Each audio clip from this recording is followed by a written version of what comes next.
Parashat Chayei Sarah. In the beginning of our portion, Sarah, the mother of the Jewish people, dies, and at the end, Abraham, our father, dies.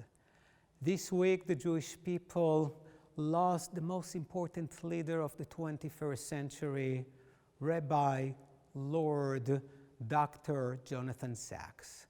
I will talk about him on Friday, and this message is based on a teaching I learned from him.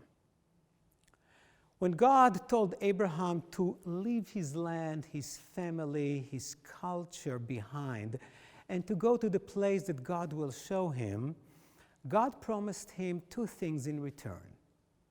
He promised him to become the father of a great nation, and he promised him the land of Canaan, Israel today. Did God keep his promise? In the beginning of our portion, after Sarah dies, Abraham, now 137, an old man even in biblical terms, finds himself with one son who was unmarried and no piece of land in Canaan.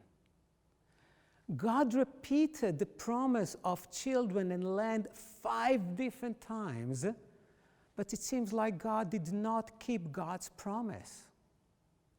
It's remarkable what Abraham is doing in our portion.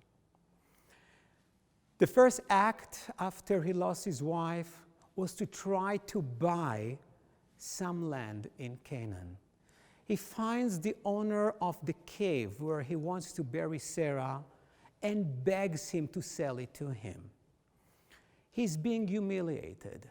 He pays an exuberant amount of money for the cave, but at the end, Abraham owns property in Canaan.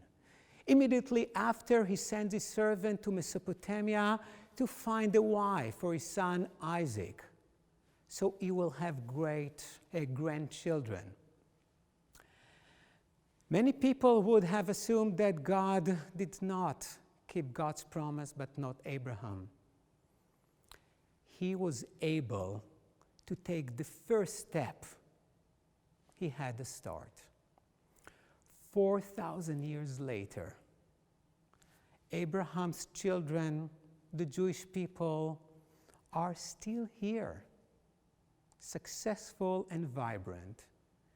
And the land of Canaan, Israel, is safe in the hands of Abraham's children. Shabbat Shalom.